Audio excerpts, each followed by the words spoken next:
Hello and welcome to achievers hive dear learners of IGNOU में psychology MPC 003 की आपकी classes चल रही हैं। आज हम स्टार्ट करेंगे यूनिट 2। जो आपका पेपर है वो थर्ड पेपर है, जिसमें हम अभी ब्लॉक 2 पर हैं। ब्लॉक 1 की चारों यूनिट्स हो चुकी हैं, ब्लॉक 2 की पहली यूनिट भी कंप्लीट हो चुकी है। प्रीवियस 4 वीडियो में हमने उनसे कवर किया था, काफी बड़ी यूनिट थी। साइकोडायनेमिक थ्योरी और काफी सारे कॉन्सेप्ट उसमें थे जो इंपॉर्टेंट थे। ये जो यूनिट है ये सिर्फ और सिर्फ social cognitive theory of personality पर है, जिसमें हम बैंड्यूरा की थ्योरी को पढ़ेंगे। एल्बर्ट बेंड्यूरा ने जितने भी कॉन्सेप्ट दिए हैं पर्सनालिटी के टर्म्स में, वो सब कुछ यहाँ एसोसिएटेड हैं। और ये जो यूनिट है वो 2 पार्ट में हम स्प्लिट करेंगे। आज इसका पहला पार्ट है जिसे हम कवर करेंगे, और नेक्स्ट वीडियो में सेकंड पार्ट में हम इसे कवर करेंगे। तो बिना किसी डिले के आइए वीडियो की स्टार्टिंग करते हैं। क्विकली देख लेते हैं ये सारे जो टॉपिक्स हैं आपको इसमें कवर करने हैं। देखने में थोड़ा छोटा सा पोर्शन लग रहा है, लेकिन एक्सप्लेन करते हुए एक अच्छा खासा लेंथ इसकी हो जाएगी। और क्योंकि ये जो थ्योरी है ये not just from the point of view of your examination, आगे भी आपके बहुत काम आएगी, तो इसको अच्छे से समझना बहुत जरूरी है। एग्जाम में भी बहुत पूछी जाती है। और एल्बर्ट बेंड्यूरा का ये ऐसा कॉन्सेप्ट है जो जब भी आप इसको लर्निंग के सेंस में पढ़ेंगे, बिहेवियरिज्म में अंडरस्टैंड करेंगे, जहां भी चीजों को समझेंगे, तो वहां पर ये थ्योरी आपको मिलेगी। तो छोटे छोटे टॉपिक्स भी इसमें से निकल के आते हैं, जैसे विकेरियस लर्निंग, उसके बाद रेसिप्रोकल डिटर्मिनिज्म। ये 3 मार्कर में पूछे जाने वाले टॉपिक हैं। काफी कुछ है कुल मिलाकर इस यूनिट में। आइए शुरुआत करते हैं इस यूनिट की, जिसमें इंट्रोडक्शन को आप क्विकली देख सकते हैं। ह्यूमन की पर्सनालिटी को डिफाइन करने के लिए बहुत सारी थ्योरीज आई हैं, और बेंड्यूरा की जो थ्योरी है उसको हम सोशल कॉग्निटिव थ्योरी के नाम से जानते हैं। एल्बर्ट बेंड्यूरा ने ये दी थी। ये सोशल लर्निंग थ्योरी पर बेस्ड है, basically on the ideas that people learn by watching what others do and that human thought processes are central to understanding personality. Social cognitive theory के बारे में मैं आपको एक चीज बता दूं, ये जो सोशल और कॉग्निटिव वर्ड हैं ये दिखाते हैं कि दुनिया में रहकर, सोशल वर्ल्ड में रहकर हमारा कॉग्निशन वर्क करता है, हमारे कॉग्निशन की प्रोसेसिंग होती है। यानी जो कुछ भी हम परसीव करते हैं, हमारा परसेप्शन एक बहुत बड़ी चीज होती है। जो कुछ भी हम परसीव करते हैं वो हम लर्न करते हैं, लर्निंग से बहुत ज्यादा एसोसिएटेड है। इसीलिए एल्बर्ट बेंड्यूरा की थ्योरी में हम ये भी देखते हैं कि किस तरह से इस थ्योरी का यूज बच्चों के लिए किया जाता है। जो स्टूडेंट्स बीएड में पढ़ाई करते हैं, एजुकेशन की फील्ड में कोई भी एग्जाम देते हैं, वहां ये थ्योरी बहुत पूछी जाती है। इसलिए मैंने कहा था ये थ्योरी है ही इंपॉर्टेंट, हर एस्पेक्ट पे आपको इंपॉर्टेंट लगेगी। While social cognitive theorists agree that there is a fair amount of influence on development generated by learned behavior as a result of interaction with the environment in which one grows up, जितने भी cognitive theorist हैं वो ये बात मानते हैं कि जो भी हमारा डेवलपमेंट होता है, बचपन से शुरुआत कर देते हैं इस बात की, और बच्चों पे तो खास तौर से ज्यादा एप्लीकेबल होती है, और बड़े होने पर भी हमारा अपने एनवायरनमेंट में रहते हुए जैसा भी इंटरेक्शन होता है दुनिया में लोगों के साथ में, उससे जो भी लर्निंग हमारी होती है उससे हमारा एक बिहेवियर डेवलप होता है, और वही हमारी पर्सनालिटी को शो करता है। तो एक चेन बन गई यहाँ पे। आप देखिए सोशल कॉग्निटिव थ्योरी उस चेन को डिफाइन करती है कि एक एनवायरनमेंट है जिसमें हम रह रहे हैं, उसमें हमारा इंटरेक्शन हो रहा है लोगों के साथ में अलग अलग तरीके से, उससे हम कुछ सीख रहे हैं, वो हमारे बिहेवियर की फॉर्म में हमारे अंदर डेवलप हो रहा है। सीखी हुई चीज हमेशा बिहेवियर की फॉर्म में नजर आएगी। ऐसे तो आप दुनिया में न जाने हर दिन क्या क्या देखते रहते हैं, लेकिन सब कुछ आपका बिहेवियर नहीं बनता, वही चीज बनती है जो आप सीखते हैं। तो सीखने के बाद जो आपका बिहेवियर बनता है उसी से आपकी पर्सनालिटी रिफ्लेक्ट होती है। They believe that the individual and therefore cognition is just as important as environment in determining moral development. Social cognitive theory explains behavior in terms of a continuous reciprocal interaction between cognitive, behavioral and environmental determinants. अब आप ये बात अभी समझ चुके हैं कि cognitive तो हो गया हमारा कॉग्निशन का प्रोसेस, जिसमें हमारी मेंटल एक्टिविटीज इन्वॉल्व होती हैं। बिहेवियर मतलब वो जो हम बिहेवियर की फॉर्म में उसको अब्जॉर्ब कर लेते हैं। और एनवायरमेंटल डिटर्मिनेंट्स वो सभी लोग, उस दुनिया की हर वो चीज जो हमारे लिए एक स्टिमुलाई है, जिसको देखकर हम कुछ जान रहे हैं, इंफॉर्मेशन ले रहे हैं, वो सारे यहाँ पे फैक्टर की तरह से वर्क करते हैं। It emphasises that people learn by observing others, learning by observation जिसे हम कहते हैं, ऑब्जर्वेशन, मॉडलिंग, विकेरियस लर्निंग, ये सब इसी में आएंगे आगे। People's interaction with the environment, behavior of others and one's own cognition etc. act as chief factor in influencing the development personality of an individual। यानी कि जो वो कौन कौन से फैक्टर हैं जो हमारी पर्सनैलिटी को शेप करते हैं। हमारा दुनिया के लोगों के साथ में यानी एनवायरमेंट के साथ में इंटरेक्शन, दूसरों का बिहेवियर, हम दूसरे के बिहेवियर को भी तो देखते हुए कुछ चीज सीखते हैं, और खुद का कॉग्निशन कि हम उसमें से क्या सीख रहे हैं, सही सीख रहे हैं, गलत सीख रहे हैं, हमारा कॉग्निशन, ये सब चीफ फैक्टर होते हैं, हमारी पर्सनैलिटी को डेवलप करने में हेल्प करते हैं। These three factors are not static or independent, rather they are all reciprocal. For example, each behavior witnessed can change a person's way of thinking. Similarly, the environment in which one is raised may influence later behavior, just as father's mindset. ये सब चीजें जो अभी मैं examples की form में बता रही हूँ वही सब है। सोशल कॉग्निटिव थ्योरी के मेन टेनेट्स क्या हैं? Expert opinions differ on exactly what separate social cognitive theory from the more general social learning theory. जो एक्सपर्ट्स का ओपिनियन है वो इन चीजों को डिफर करता है। In general however the following principles can be used to define social cognitive theory. People learn by observing others, a process known as vicarious learning. आगे डिटेल में पढ़ेंगे पर बात कुछ बड़ी है नहीं, जो हम ऑब्जर्वेशन के थ्रू लर्न करते हैं उसी को हम विकेरियस लर्निंग कहते हैं। मॉडलिंग भी इसी का नाम होता है। Although learning can modify behavior, people do not always apply what they have learned। ये भी तो सच है कि वैसे तो जो लर्निंग है वो हमारे बिहेवियर को मॉडिफाई करती है, लेकिन हम सब कुछ सीखा हुआ एप्लीकेशन में कहाँ लेकर आते हैं? Individuals choice is based on perceived और actual consequences of the concern behaviour. जो चीज हमें जितना मैटर करेगी, हमें जितना वैल्यूएबल लगेगी, हमारा उसके टुवर्ड जो परसेप्शन होगा, हम उसको उतना इंपॉर्टेंस देंगे। मतलब आपको बहुत सारे मॉरल वैल्यूज सिखाए जाते हैं, लेकिन आपको कोई वैल्यू इंपॉर्टेंट ही नहीं लगता, आप उसको परसीव ही नहीं करते एज एन इंपॉर्टेंट फैक्टर, तो आप उसे कहाँ अप्लाई करेंगे? करेंगे ही नहीं, तो वो चीज उसी तरीके से रह जाएगी। People are more likely to follow the behaviours moulded by someone with whom they can identify the more perceived commonalities or emotional attachment between the observer and the model। यानी कि जब हम किसी इससे इमोशनली कनेक्ट होते हैं, अगर हमारा कहीं किसी भी फॉर्म में बॉन्ड बन रहा है, चाहे वो इमोशनल हो चाहे लॉजिकल बॉन्ड ही क्यों ना हो, अगर बॉन्ड बन रहा है तब तो हमें वो चीज रेलिवेंट लगेगी। इसका सबसे अच्छा एग्जाम्पल है मार्केटिंग में होता है कि अगर आपको मान लीजिए कोई शैम्पू यूज करना है, तो आपको वो यूज करना है, आपके लिए वो इंपॉर्टेंट है, आपको उसकी जरूरत है, नीड है, तब तो आप ध्यान देंगे कि उसके जो भी मेरिट डिमेरिट्स क्या हैं, या आप उससे इन्फ्लुएंस होंगे, या वो पर्सन जो उसका एडवर्टीजमेंट कर रहा है, अगर आप उससे इमोशनली कनेक्टेड है तो भी आप उस चीज को लेंगे। जैसे मान लीजिए आपके एक्सटेंडेड फैमिली में, आपके घर में किसी ने कोई बिजनेस स्टार्ट किया, तो अभी तक आप उस प्रोडक्ट को यूज नहीं करते थे, बट क्योंकि वो आपकी फैमिली में से स्टार्ट हो रहा है, या मैं बिल्कुल क्लोज फैमिली पर्सन की बात नहीं कर रही हूँ, ये थोड़ा सा एक्सटेंशन में लेंगे, तो आपको लगेगा कि हाँ भाई वो तो हमारे घर की चीज है, तो हमें उसको इस्तेमाल करना चाहिए, हम ही खुद नहीं करेंगे तो दूसरों को कैसे प्रमोट करेंगे? तो वहां पे एक बॉन्ड बनने की वजह से आपको वो चीज इंपॉर्टेंट लगने लगेगी, आपका परसेप्शन उसके टुवर्ड्स बदल जाएगा, तो अब आप उससे इन्फ्लुएंस हो सकते हैं। Also the degree of self efficacy that a learner possesses directly affects his or her ability to learn। Self efficacy is a fundamental belief in one's ability to achieve a goal. Self efficacy मतलब खुद की efficiency कितनी है, हम किसी चीज को सीखने के लिए कितने एफिकेट हैं, कितना ज्यादा हमारे अंदर उसकी एफिशिएंसी है। If a person believes that he और she can learn new behaviours that would make the person much more successful in doing so, तो वो करेगा।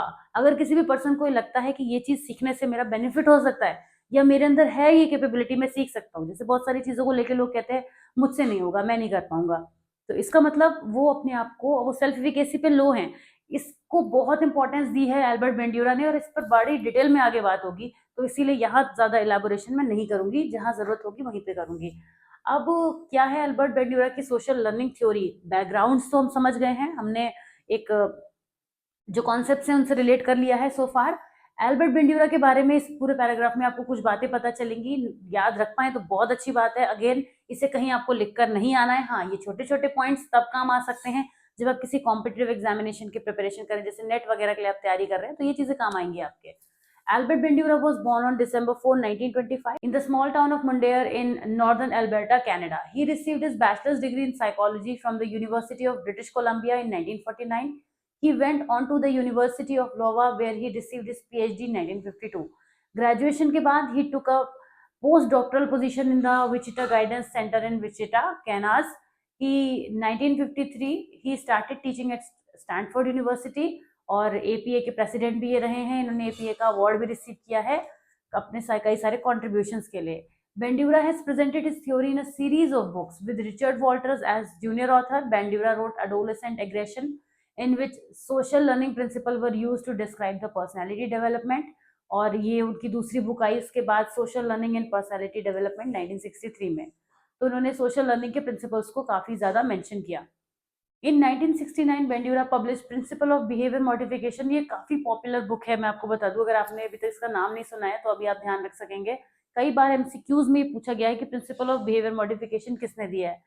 इन which he explained application of behavioural techniques based on learning principles to the modification of behaviour. And in 1973 उन्होंने aggression भी लिखी, a social learning analysis, जिसमें उन्होंने काफी सारा थ्योरेटिकल फ्रेमवर्क दिया। अब ये तो हो गई इनके बारे में थोड़ी सी बातें जो इनके बारे में ही है एक्चुअली में। Bandura social learning theory of personality is based on the premise that human behavior is largely acquired and that the principle of learning are sufficient to account for the development and maintenance of behavior। ये जो line है ना, ये काफी कुछ कहती है, इसे समझाए बिना आगे नहीं बढ़ा जा सकता। यानी कि जो ह्यूमन का बिहेवियर है वो सबसे ज्यादा लर्निंग के प्रिंसिपल से एक्वायर्ड रहता है, लर्निंग के जो डिफरेंट प्रिंसिपल्स हैं, और जो इसका डेवलपमेंट है और मेंटेनेंस है वो भी इसी से चलता है, और उस लर्निंग के जितने भी प्रिंसिपल्स हैं उन्हीं से एसोसिएटेड है। इसीलिए मैंने कहा था कि बिहेवियरिज्म भी यहाँ जुड़ जाता है आके थोड़ा बहुत। But the earlier learning theorist were unable to pay sufficient attention about the social context in which behaviour is taking place. Learning को सोशल वर्ड से जोड़ते हुए किस तरह से चीजें होती हैं उसको कनेक्ट करने का काम इन्होंने किया। Bandura has done a great deal of work on social learning throughout his career and is famous for his social learning theory which he recently renamed social cognitive theory। ठीक है, इन्होंने अपनी सोशल लर्निंग थ्योरी जो दी है उसी को बाद में सोशल कॉग्निटिव थ्योरी से रीनेम किया, क्योंकि कुछ चेंजेस किए, कुछ बदलाव किए उन्होंने, कुछ थॉट्स मॉडिफाई किए, तब इसका नाम बदला। इसीलिए आपने एक लाइन पढ़ी थी ऊपर कि क्या दोनों चीजों को डिफरेंशिएट करती है। Bandura is seen by many as a cognitive psychologist because of his focus on motivational factor and self-regulatory mechanism that contribute to a person's behavior। वो केवल एनवायरमेंटल फैक्टर पर ही पूरा रोल प्ले नहीं करते हैं। जैसे सेल्फ एफिकेसी जो term आप सुन रहे थे ना, वो यही बताती है कि कुछ सेल्फ रेगुलेटरी मैकेनिज्म्स की भी यहाँ पे बात होती है जो पर्सन के बिहेवियर में कंट्रीब्यूट करते हैं। राइट, हमारी खुद की तरफ से भी कुछ चीजें होती हैं जो हमारी पर्सनैलिटी को बिल्ड करने में हेल्प करती है। This focus on cognition is what differentiates social cognitive theory from Skinner's purely behavioristic viewpoint। ऐसे तो स्किनर जो थे, बिहेवियरिस्ट जो थे, बिहेवियरिज्म के एरा में जिन्होंने चीजें दी हैं वो भी तो लर्निंग पर बहुत फोकस करते थे, लेकिन इन्होंने इसमें बहुत सारे चेंजेस किए हैं, बहुत अपने तरीके से कॉन्सेप्ट को बताया है। अब बेंड्यूरा की जो थ्योरी है वो 3 हेडिंग्स में हम डिफाइन कर सकते हैं। Reciprocal determinism, self system, principle of observation learning. ये तो पार्ट हम नेक्स्ट वीडियो में कवर करेंगे क्योंकि यही 2 चीजें आपको समझने में अभी टाइम लगेगा, तो इसको अच्छे से पहले मैं आपको समझाती हूँ, उसके बाद आगे की चीज देखेंगे। सबसे पहले आते हैं रेसिप्रोकल डिटर्मिनिज्म। अभी नाम भी आया था आगे, एक आप पिक्चर देख पाएंगे नीचे, शायद पूरी विजिबल नहीं होगी, मैं आपको दिखाऊंगी अभी। Human behaviour has often been explained in terms of one sided determinism. In such models of unidirectional causation, behavior is depicted as being shaped and controlled either by environmental influences or by internal disposition। जब हम बात करते हैं one sided determinism की, तो मतलब determiner का मतलब होता है जो कि किसी चीज को के लिए रिस्पॉन्सिबल होता है ना, उसको डिटरमाइन करता है। यानी कि हमारा जो भी बिहेवियर है वो वन साइडेड डिटर्मिनिज्म की कैटेगरी में अभी तक फॉल होता था, क्योंकि एक ही यूनिडायरेक्शनल कॉजेशन उसको हम देते थे, एक ही वजह देते थे, या तो वो एनवायरमेंटल है या वो इंटरनल है या वो एक्सटर्नल है, मतलब एक तरफी बात होती थी, एक थ्योरिस्ट एक ही टाइप की बात करते थे। And control either by environmental influences और बाय इंटरनल डिस्पोजिशन। कोई आया, जैसे अभी आपने और थ्योरी पढ़ी थी ना, जो प्रीवियस वीडियो की तरफ अगर मैं आपको लेकर जाऊं तो आप क्या देख रहे थे, जो हमारे सिगमंड फ्रॉइड थे वो इंटरनल को बता रहे थे कि ये कॉजेज होते हैं पर्सनालिटी शेप होने के। फिर उसके बाद कैरन हॉर्नी आई, सुलिवन्स आए, इन्होंने एनवायरमेंटल इन्फ्लुएंसेस को भी यानी एक्सटर्नल रीजंस भी दिए। तो इसी तरीके से वन साइडेड डिटर्मिनिज्म चलता रहा ह्यूमन के बिहेवियर का।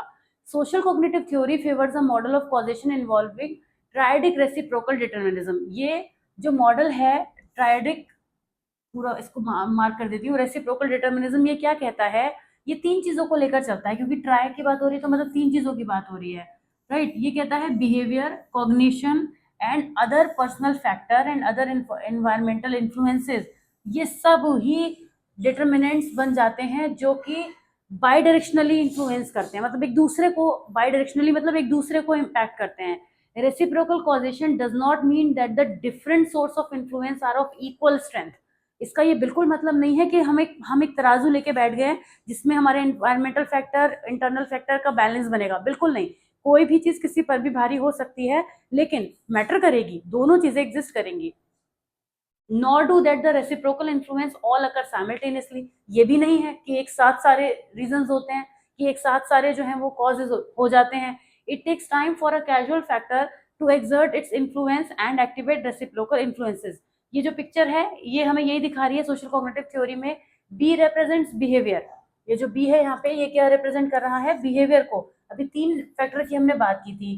पी रिप्रेजेंट पर्सनल फैक्टर, बहुत सारे पर्सनल रीजंस भी होते हैं, पर्सन की तरफ से ट्रेट्स हो सकते हैं। और उसके बाद ई का मतलब होता है एनवायरमेंट या एनवायरमेंटल फैक्टर्स जो भी हमारे पास होते हैं। तो ये जो है इस तरीके से एक दूसरे के साथ में रिलेशनशिप को बनाते हैं।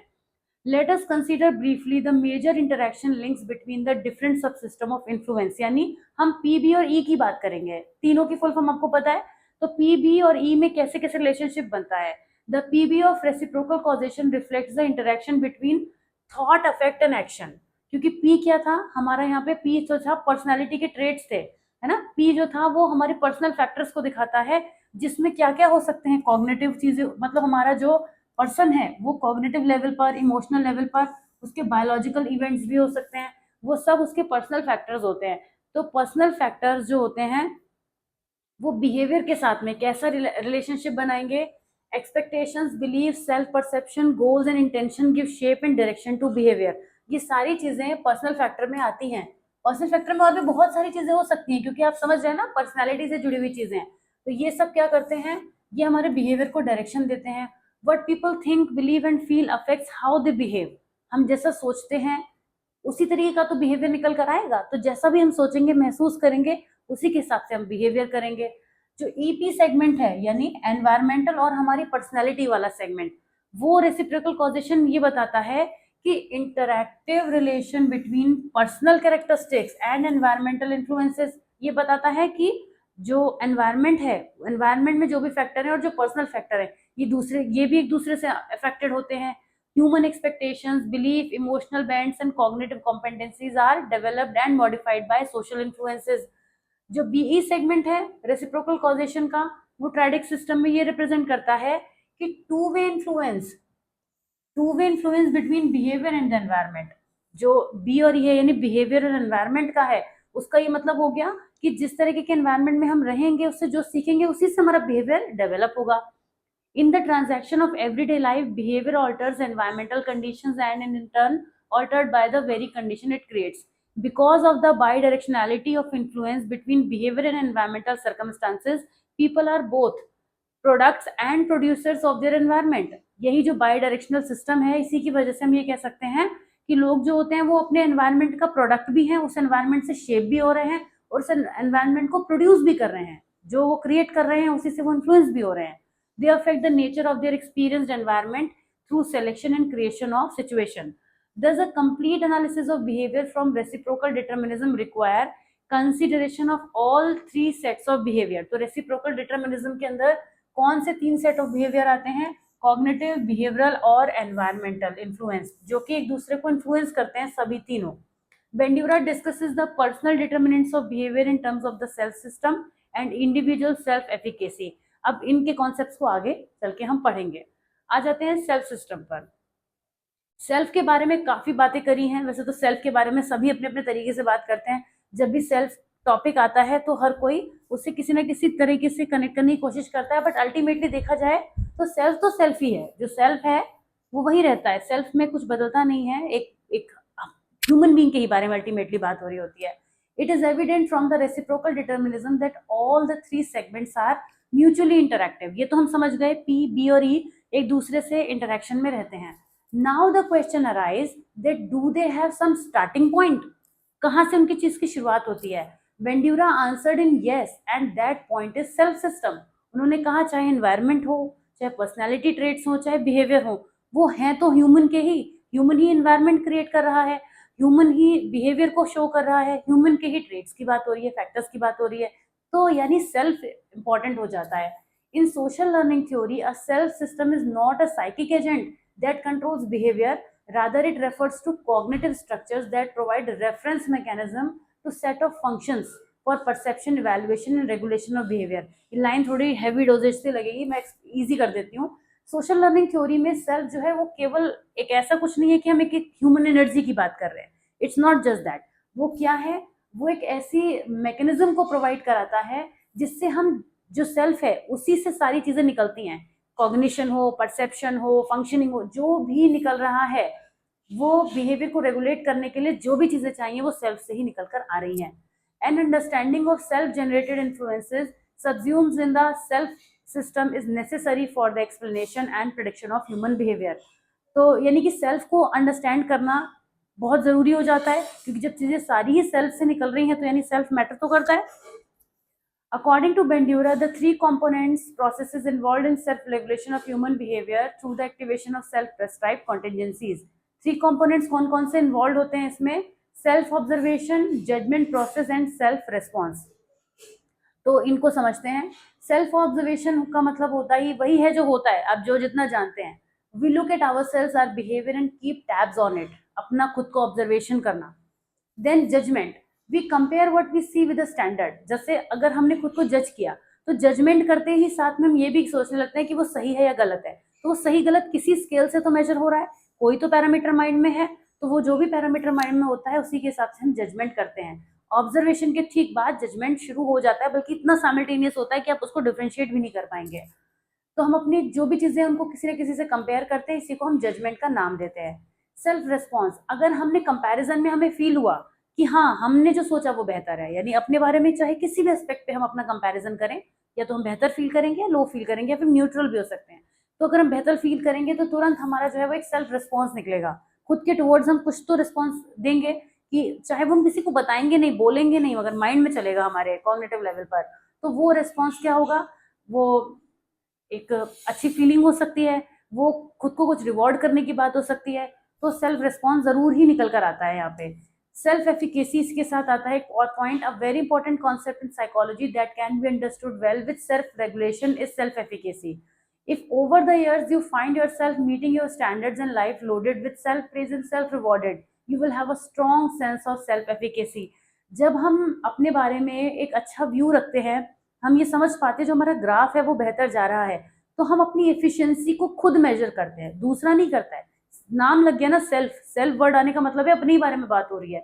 तो अपनी एफिशिएंसी अपनी नजरों में क्या है, वही सेल्फ एफिकेसी है. हर पर्सन अपनी नजरों में खुद को कुछ ना कुछ वैल्यू जजमेंट देता है कि मैं किस काबिल हूँ, वही सेल्फ एफिकेसी, और कुछ भी सेल्फ एफिकेसी नहीं है.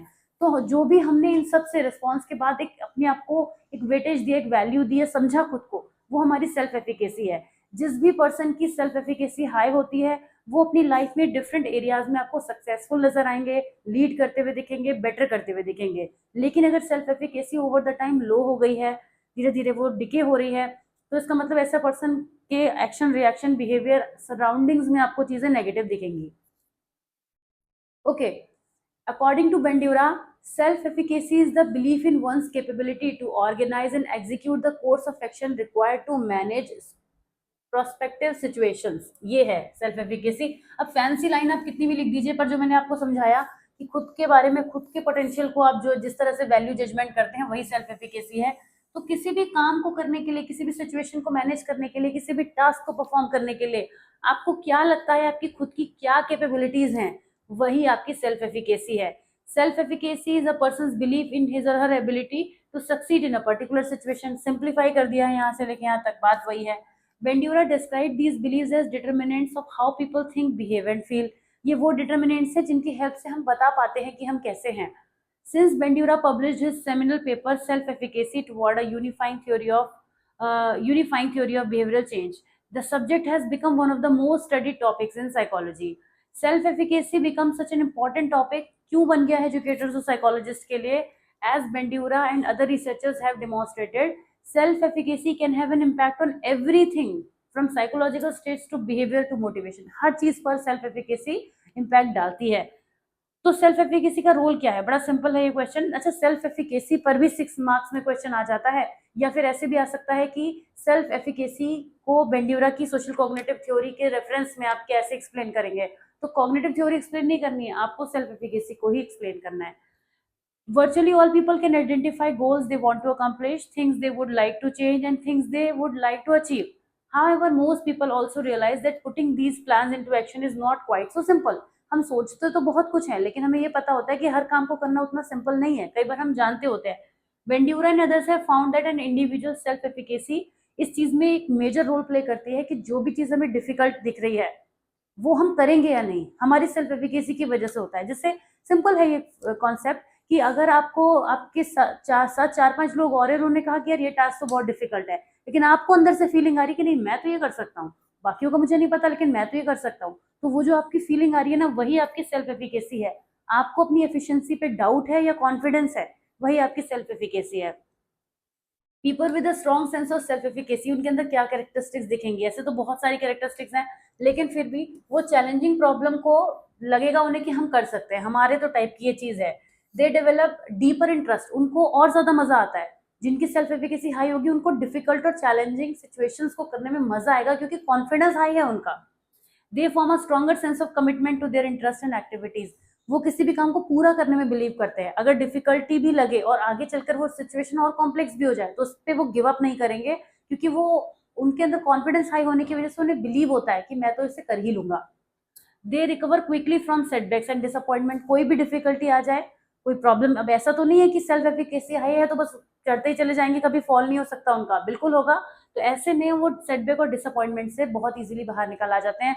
वो हमेशा अपने कमिटमेंट को फॉलो करते हुए दिखेंगे, उनका कॉन्फिडेंस हमेशा हाई होगा, वो डिफिकल्ट सिचुएशन से पैनिक नहीं होते हैं, वो कोऑपरेटिव होते हैं, कोलैबोरेटिव होते हैं। ऐसे तमाम कैरेक्टरिस्टिक्स हैं जो आप सेल्फ एफिकेसी में हायर में देखेंगे। अब इसका जस्ट ऑपोजिट हो जाता है, जिनके अंदर हमें लो दिखती है, वो चैलेंजिंग टास्क को इग्नोर करते हैं या अवॉइड करते हैं। उनको लगता है कि डिफिकल्ट टास्क और सिचुएशन जो होती हैं वो उनकी कैपेबिलिटीज से बाहर है। उनको पर्सनल फेलिंग और नेगेटिव आउटकम से भी डर लगा रहता है, और कॉन्फिडेंस बहुत जल्दी वो लूज कर जाते हैं। सेल्फ एफिकेसी के सोर्सेज क्या क्या हो सकते हैं? सेल्फ एफिकेसी डेवलप कैसे होती है? These beliefs begin to form in early childhood as children deal with a wide variety of experiences. जब किसी छोटे बच्चे के सामने इस तरीके की बातें होती हैं कि अरे ये तो बच्चा कुछ नहीं कर पाता है, ये तो बहुत डर जाता है, कोई चीज आती है, जैसे पेरेंट्स को देखा है मैंने कई बार, अपने बच्चे को डिस्क्राइब करते हैं तो बच्चा वो सब चीजें समझ रहा है, वो अपना एक परसेप्शन फॉर्म कर रहा है कि अच्छा मैं तो ऐसा कर ही नहीं पाता हूँ, क्योंकि वो बच्चा है, उसे नहीं पता कि वो क्या कर सकता है क्या नहीं, लेकिन उसको जैसा उसके बारे में डिस्क्राइब किया जाता है तो उससे उस पर बहुत फर्क पड़ता है। एक बहुत अच्छी टेक्निक है, मैंने भी कहीं सुनी थी, एंड इनफैक्ट सुनी तो बाद में थी, मैंने अपने घर में इस चीज को फॉलो किया है छोटे बच्चों के साथ में, कि जब भी आपके घर में कोई छोटे बच्चे होते हैं तो आप उनके उनके बारे में उन्हीं के सामने किसी दूसरे पर्सन को जब बताएं तो इस तरह से बताएं कि वो सिचुएशन में इन्वॉल्व ना हो। जैसे आप उस बच्चे को प्रेज करें लेकिन उसको प्रेज ना करें, आप दूसरे के सामने ऐसा कहें कि पता है हमारी तो जो बेटी है वो ऐसा भी कर लेती है, तो बहुत स्मार्ट है। मतलब आपको ऐसे दिखाना है बात करते हुए कि वो सुने तो सही, मगर उसे ये लगे कि ये नहीं लग रहा है कि मैं नहीं सुन रही हूँ, पर मैं सुन रही हूँ। समझ रहे होंगे आप पिक्चर को, ये बड़ी अच्छी ट्रिक है, बच्चों के साथ फॉलो किया करिए। जो छोटे बच्चे होते हैं उन्हें अप्रिशिएट कीजिए, उनकी उन बातों को अप्रिशिएट कीजिए जो वो थोड़ा बहुत छोटे लेवल पर भी करते हैं, उसको बड़ा चढ़ाकर कहिए दूसरे के सामने। वो जो दूसरा पर्सन है ना, वो आपका कोई फैमिली मेंबर भी हो सकता है। एक जनरल कम्युनिकेशन कीजिए कि अरे आपने नोटिस किया कि मैंने उसको ध्यान दिया था, वो बहुत अच्छा काम करती है। मतलब आपका कॉन्वर्सेशन इतना नॉर्मल और नेचुरल होना चाहिए कि उस बच्ची को या बच्चे को लगे कि इन्हें अभी ये लग नहीं रहा है कि मैं भी ये सुन रही हूँ, वो छुप कर ही उस चीज को सुने, पर वो हो कहीं ना कहीं आपके आसपास। इससे बच्चे की सेल्फ एफिकेसी जो है वो बहुत बेहतरीन तरीके से डेवलप होती है। उसको लगने लगता है, उसको हमें उसके अंदर एक भरोसा पैदा करना होता है कि हाँ मैं ये काम कर सकता हूँ। मैंने अपनी नीस के साथ में हमेशा इस चीज को फॉलो किया। मैं I used to be on call अपनी फ्रेंड से and she used to be around, उसको पता होता था कि my mausi is talking to someone else, but at the same time मैं उनको उस अपनी फ्रेंड से या किसी भी पर्सन से ऐसे बात करती थी कि हमारे तो जो नीस है वो बहुत अच्छा डांस करती है। मैंने उस बिल्कुल भी कॉन्फिडेंस उसके अंदर मैंने कभी भी डगमगाते हुए नहीं देखा। तो इससे धीरे धीरे धीरे उसकी सेल्फ एफिकेसी इतनी हाई हो गई, she so confident now that I feel amazing about her. तो वो धीरे धीरे इस तरीके की और भी बहुत सारी ट्रिक्स हैं जो हम बच्चों के साथ फॉलो करते हैं। तो ये मीन वाइल मैंने एक टिप आपको दी जो कि मैंने लेटर टाइम में बहुत बाद में मैंने एक बार एक वीडियो में इस चीज को देखा, तब मुझे रियलाइज हुआ ऐसा तो मैं नॉर्मली करती थी, ये जो एक ट्रिक की तरह बताई जा रही है। मैंने भी एक साइकोलॉजिकल उसमें ही इसको सुना था, तो मुझे अच्छा लगा कि चलो ठीक है ये भी एक बहुत अच्छी चीज है। तो खैर हम कहाँ आ गए टॉपिक से, लेकिन बात बड़ी इंटरेस्टिंग चल रही थी कि कैसे हम अपनी अर्ली चाइल्डहुड में बच्चों के साथ में जैसे भी एक्सपीरियंसेस होते हैं, बच्चे को कभी डिमोटिवेट मत करिए। वो कुछ भी ना कर पाए तो भी मत कहिए कि वो नहीं कर पाता है, उसकी नहीं वाली बातें उसके सामने मत करिए। आप उसके पीछे कर सकते हैं और डिस्कस कर सकते हैं कि वो चीज उसमें इंप्रूव कैसे करनी है, लेकिन बच्चों के सामने ऐसा बिल्कुल मत करिए। तो सेल्फ एफिकेसी की जो ग्रोथ है वो ड्यूरिंग यूथ ऐसे बढ़ती चली जाती है टाइम के साथ साथ में। अब लेकिन डिपेंड करता है कि आपने ग्राउंड्स कैसे तैयार किए, यानी अपने छोटे बच्चे को कैसा तैयार किया है। फिर आप उसके ऊपर कुछ और नया बिल्ड करने की सोचेंगे तो मुश्किल होगी। अकॉर्डिंग टू बेंड्यूरा, 4 मेजर सोर्सेज हैं सेल्फ एफिकेसी के। एक्सपीरियंसेस में मास्टरी गेन कर लेना, the most effective way of developing a strong sense of efficacy is through mastery experiences. Performing a task successfully strengthen our sense of self efficacy. However, failing to adequately deal with a task or challenge, इससे भी हो सकता है। जब हम लगातार कुछ चीजों को अच्छे से विन करते जाते हैं तो उस एक्सपीरियंसेस की वजह से हम कॉन्फिडेंट फील करते हैं। Social modelling, witnessing other people successfully completing a task in another important source of self efficacy. जब हम किसी पर्सन को कोई काम अच्छा करते हुए देखते हैं तो खुद में भी हमें लगता है कि हम वो चीज कर लेंगे, हम भी ऐसा कर सकते हैं। ये एक टाइप का मोटिवेशन प्रोसेस भी होता है। आपने देखा है कि हम लोग दूसरे लोगों से मोटिवेट होते हैं कि अरे वाह, उसने तो ऐसा कर लिया, मैं भी ऐसा कर सकता हूँ। तो ये बच्चों के साथ में हो चाहे हमारे साथ में हो, हम भी तो किसी ना किसी से इंस्पायर होते हैं ना, कि अब देखो उसने इतना अच्छा कर लिया, मैं भी ऐसे कोशिश करके देखता हूँ। तो ये भी चीज हमारे अंदर सेल्फ एफिकेसी को इम्प्रूव करती है। Social persuasion, Bandura also asserted that people could be persuaded to believe that they have the skill and capability to succeed. यानी सोशल वर्ड में ऐसा कहना या ऐसा courage, consider a time when someone said something positive and encouraging that help you achieve a goal. ऐसी चीजें होती हैं लाइफ में, मेरे साथ भी बहुत सारी ऐसी चीजें हुई हैं जब मेरे टीचर्स ने या मेरे सीनियर्स ने या किसी भी पर्सन ने मुझसे ऐसा कहा कि यू कैन डू अमेजिंग, तो जब वो चीज याद आती है तो एकदम से एनर्जी हाई हो जाती है। और ये तो पुरानी बातें हैं, अभी जब आप लोग मुझे इतना मोटिवेट करते हैं ना, स्टूडेंट से जो मुझे फीडबैक मिलता है, मेरे लिए तो सब उससे ज्यादा बड़ा मोटिवेशन ही कुछ नहीं है। अगर एक दिन मॉर्निंग में कोई एक मैसेज आता है, इनफैक्ट मैसेजेस चलते ही रहते हैं, इस तरह के कमेंट्स आते ही रहते हैं, बट कोई एक ऐसा होता है जिसमें कुछ स्पेशल पर्सनल टच हो जाता है, तो वो चीज पूरा दिन मुझे इतना ज्यादा एनर्जी दे देती है। तो मैं तो आप लोगों से ही मोटिवेटेड हूँ, मेरा तो source of biggest and richest source of motivation आप ही लोग हैं। तो इससे भी हमारी जो है वो सेल्फ एफिकेसी हाई होती है। तो मतलब मेरी सेल्फ एफिकेसी हाई रहती है, मैं ये बताने की कोशिश कर रही हूँ। साइकोलॉजिकल रिस्पॉन्सेज, हमारे खुद के और इमोशनल रिएक्शन या जो भी सिचुएशन के टुवर्ड होते हैं ना, उससे भी हमारा जो है वो एक सेल्फ एफिकेसी का डेवलपमेंट होता है या अपग्रेडेशन होता है। यानी कि हम किसी सिचुएशन को कैसे देखते हैं, उस पर हमारा physical reaction, emotional reaction, psychological reaction कैसा है, ये भी सेल्फ एफिकेसी को इम्प्रूव करता है।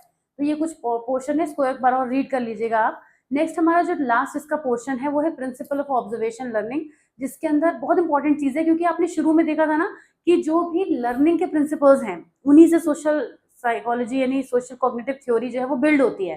तो आप समझ पा रहे होंगे ये कितना इंपॉर्टेंट टॉपिक है। इसीलिए इसको हम कवर करेंगे इसके नेक्स्ट पार्ट में। एंड आई होप आज का वीडियो आपको अच्छा लगा होगा। मुझे तो बहुत मजा आया आपको पढ़ाते हुए, और मुझे हमेशा ही बहुत अच्छा लगता है आप लोगों को पढ़ाते हुए, एंड आई होप कि आपको भी मजा आ रहा होगा। मिलती हूँ आपसे नेक्स्ट वीडियो में। Till then take very good care of yourself. See you super soon. Bye bye.